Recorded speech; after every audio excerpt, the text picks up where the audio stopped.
इस वीडियो में मैं आपको जानकारी दूंगा कक्षा 7वीं के अध्याय 12 प्रश्नावली 12.2 का ये 10वां नंबर प्रश्न है।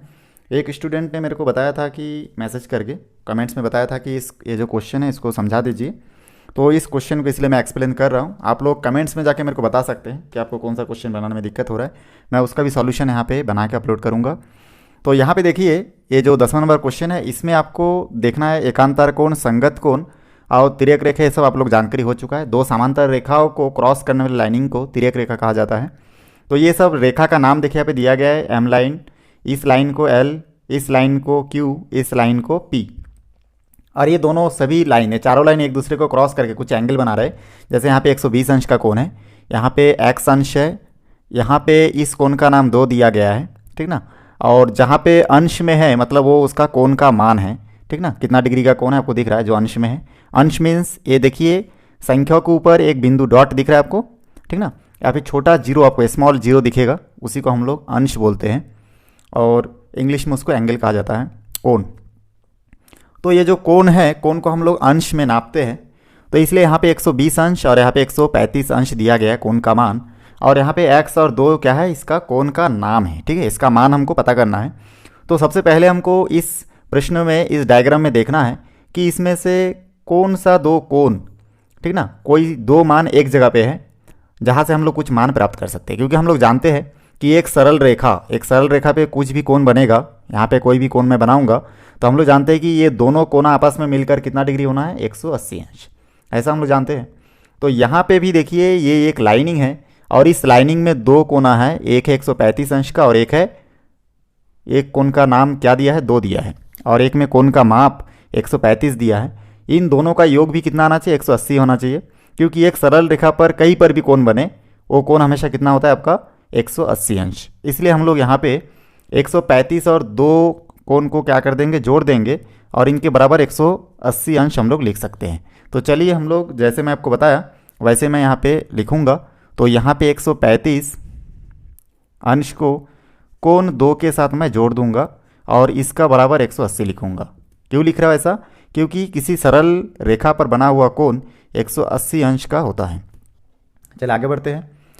और इस युग्म को हम लोग रेखीय युग्म कह सकते हैं। यहाँ से देखिए कोण 2 बराबर, क्योंकि ये भी अंश में है और 180 भी अंश में है, इसलिए इस अंश वाले इस कोण को हम लोग इधर पक्षांतर कर देंगे। तो ये हो जाएगा 180 अंश माइनस 135, क्योंकि 135 के सामने देखिए कुछ नहीं है, प्लस का निशान है, इसलिए ये इधर आके माइनस हो गया। 180 में से अगर मैं 135 को घटाऊंगा तो मेरे को यहाँ पे 45 अंश प्राप्त होगा। इसका अर्थ ये हुआ कि कोण 2 का मान जो है 45 अंश है। और एक चीज़ आप लोग ध्यान दीजिएगा, अगर कोना में कोई भी संख्या या नंबर या कोई भी अक्षर, लेटर लिखा हुआ है अंग्रेजी का, मतलब उसमें कोण का मान पता नहीं है, ठीक ना। कोण का मान किस में पता है, जिसमें अंश में दिया है। जैसे 135 अंश देखिए ऊपर डॉट है, 120 अंश इसके ऊपर भी डॉट है। तो इन सभी में कोण का मान हमको पता है, लेकिन x और 2 का मान हमको पता नहीं है। तो चलिए कोण 2 का मान भी पता चल गया। ये जो निशान आपको सामने दिख रहा है इसको इंग्लिश में एंगल और हिंदी में कोण हम लोग बोलते हैं। तो कोण 2, क्योंकि यहाँ पे कोण 2 का मान हमको मालूम नहीं है। अब देखिए यहाँ पे हल करने के बाद हमको पता चल गया कि कोण 2 का मान कितना आया, 45 अंश। अब इसके बाद हम लोग आगे बढ़ते हैं। हम लोग देखेंगे कि हमको यहाँ पे प्रश्न बताया कि कोण x का मान पता करो। तो ये x कोण का मान कितना होगा हमको मालूम नहीं है, लेकिन यहाँ पे हम लोग देखिए क्या लिख सकते हैं, कोण x इक्वल टू हम लोग लिख सकते हैं कोण 2। ऐसा क्यों लिख सकते हैं, क्योंकि हम लोग इस लेसन में पहले पढ़ चुके हैं कि कोई भी संगत कोण जो है एक दूसरे के बराबर होता है। संगत कोण मतलब कोई भी समांतर रेखाओं को काटने वाली तिर्यक रेखा कि एक तरफ के कोण को संगत कोण बोलते हैं। जैसे ये भी अगर 45 का होगा तो ये नीचे वाला लाइनिंग का यहाँ पे भी 45 अंश होगा। यहाँ पे अगर मान के चलिए 90 अंश होगा तो नीचे वाला ये कोण भी 90 अंश होगा। मतलब एक ही साइड के एक समान एंगल वाले कोण को क्या बोलते हैं, संगत कोण।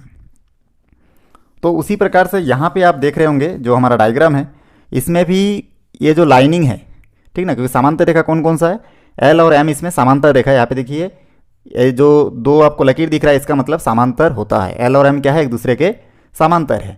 इस समांतर लाइनिंग को ये जो पी क्यू लाइन काट रहा है, इस क्यू लाइन के यहाँ पे 2 कोण है और इसके ऊपर एक्स कोण है, मतलब ये एक्स और 2 क्या हो जाएगा, एक दूसरे के संगत कोण होगा। तो यहाँ पे साइड में आप लिख सकते हैं संगत कोण। अब संगत कोण एक समान है, लेकिन कोण 2 का मान हमको पहले से पता चल गया कितना है, 45 अंश। तो यहाँ पे कोण एक्स का कोण एक्स ही होगा, कोण 2 का मान हम लोग यहाँ पे पुट कर दिए। तो कोण एक्स का मान देखिए बहुत आसानी से हमको कितना प्राप्त हुआ, 45 अंश। तो इस प्रकार बहुत आसानी से आपका 10वां नंबर क्वेश्चन देखिए सॉल्व हो चुका है। चलिए मैं 11 नंबर क्वेश्चन भी आप लोगों को बताऊंगा कैसे सॉल्व करना है। यहाँ पे 11 नंबर क्वेश्चन आपको दिख रहा है, संलग्न यहाँ पे लिखा हुआ है, संलग्न चित्र में एल और एम क्या है, ये समांतर रेखा है, पी क्यू 2 प्रतिच्छेदी रेखा है जो इन एल और एम समांतर रेखाओं को क्या कर रहे हैं, क्रॉस कर रहा है। निम्न का मान ज्ञात कीजिए। अब देखिए इसमें मान ज्ञात करना, पहला नंबर क्वेश्चन आपका दिया है कोण 1 और कोण 5, ठीक ना, कोण 1 प्लस कोण 5 एंगल 5 का मान हमको ज्ञात करना है। तो ये मैं जो हल कर रहा हूँ ये पहले नंबर क्वेश्चन का है। इसमें दिया है एंगल 1 प्लस एंगल 5 का वैल्यू ज्ञात कीजिए।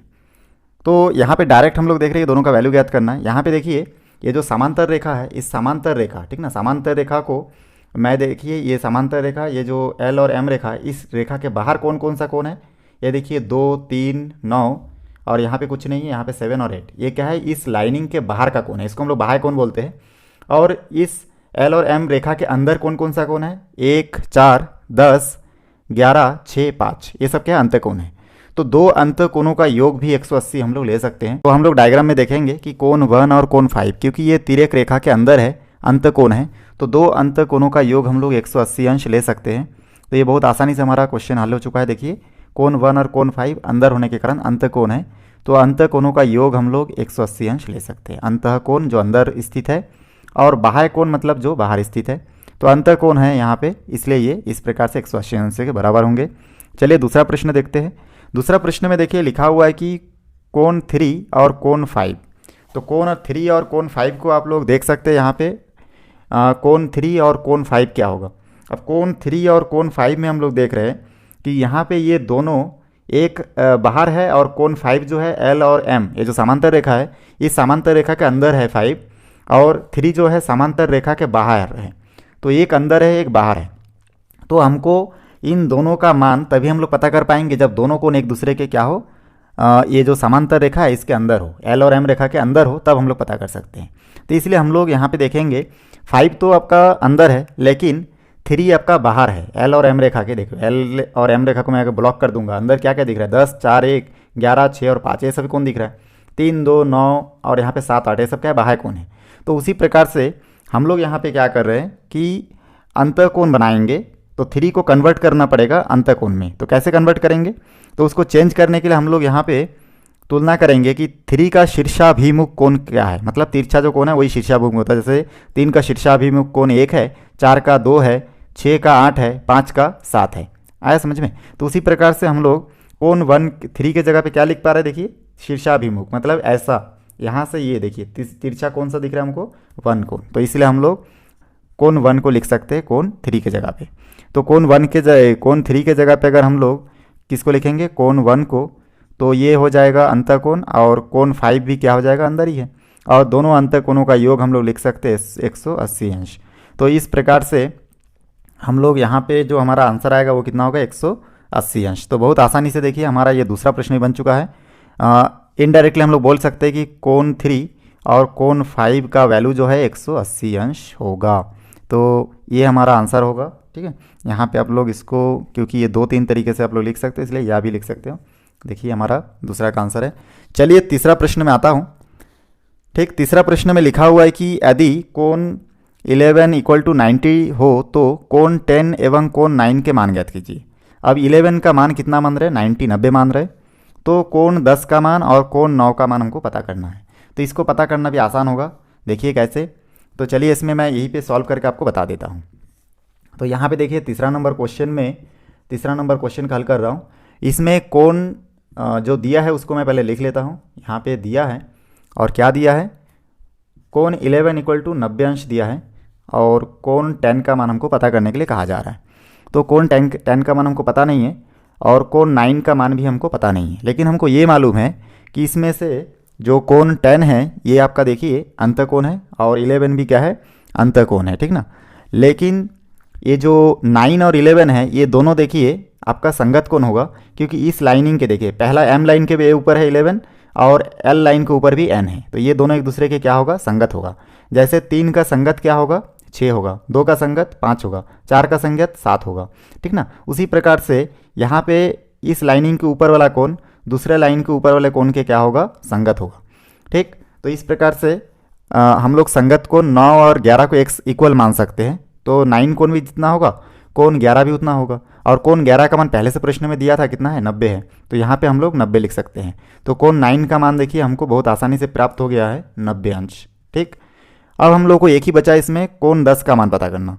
अब क्योंकि कोण 9 का मान हमको पता चल गया है कितना है 90, तो कोण 10 कितना होगा। अब 9 और 10 क्योंकि एक दूसरे के साथ शीर्षाभिमुख कोण है, ठीक ना। तिरछा जो कोण होता है, तिरछा जो संबंध दर्शाता है, तिर्यक संबंध, उसको हम लोग बोलते हैं शीर्षाभिमुख कोण। तो कोण 9 90 का है, तो कोण 10 भी कितना का होना चाहिए, 90 का, क्योंकि कोण 9 और कोण 10 जो है ये शीर्षाभिमुख कोण है। तो इस प्रकार से आप लोग इस प्रश्न को बहुत आसानी से हल कर सकते हैं, और यहाँ पे लिख सकते हैं शीर्षाभिमुख कोण युग्म। तो इस प्रकार बहुत आसानी से हमारा जो आंसर है, तो यहाँ पे आप लोग देख सकते हैं कि कितने आसानी से हम लोग प्राप्त कर लिए कि कोण 9 का मान भी 90 है, कोण 10 का मान भी 90, कोण 11 का मान भी आपका कितना होगा, 90 अंश होगा। तो यहाँ तक आप लोगों को समझ में आ गया होगा, बहुत आसान है। आप लोग इसको एक बार प्रैक्टिस कीजिएगा, बहुत आसान है। आपको यहाँ पे 2-3 चीज़ याद रखना है कि कौन सा एकांतर कोण है, कौन सा शीर्षाभिमुख कोण है। हम लोगों को हमेशा इसमें कोशिश करते रहना चाहिए कि हम लोगों को एक मान प्राप्त हो गया तो दूसरा मान कैसे प्राप्त करें। यहाँ पे कोण 11 का मान 90 दिया था, कोण 11 भी देखिए एम लाइन के ऊपर है, ठीक ना, और एल लाइन के ऊपर भी क्या है, 9 है, तो ये दोनों एक दूसरे के संगत कोण हो गया। अब संगत कोण का मान से हम लोग 11 का मान तो पहले से दिया 90, तो 9 का मान भी हमारा कितना प्राप्त हुआ, कोण 9 का मान भी 90 प्राप्त हुआ, क्योंकि 11 कोण का मान 90 अंश है, तो 11 कोण की जगह पे 90 बिठा दिए, कोण 9 का मान 90 ही प्राप्त हुआ। अब क्योंकि 9 और 10 एक दूसरे के साथ ऐसा तिरछा क्या हो रहा है, शीर्षाभिमुख कोण 10 हो जाएगा, 9 का जितना होगा 10 का भी उतना ही होगा। तो 9 का हम लोग देख रहे हैं कि अगर 90 है तो कोण 10 का भी कितना हो जाएगा, 90 अंश हो जाएगा, क्योंकि कोण 9 और कोण 10 क्या है, एक दूसरे के साथ शीर्षाभिमुख कोण युग्म बना रहा है, ठीक ना। तो इस प्रकार से बहुत आसानी से आप लोग बना सकते हैं। चलिए इसके नेक्स्ट वीडियो में आपको जानकारी दूंगा प्रश्न नंबर 12 के बारे में। वीडियो को शुरू से आखिरी तक देखने के लिए धन्यवाद। दोस्तों वीडियो अच्छा लगे तो लाइक करें, शेयर करें, सब्सक्राइब करें और बेल आइकन को भी प्रेस करें, ताकि जब भी मैं कोई नया वीडियो बनाऊं तो उसका नया अपडेट सबसे पहले आप तक पहुंचे। धन्यवाद।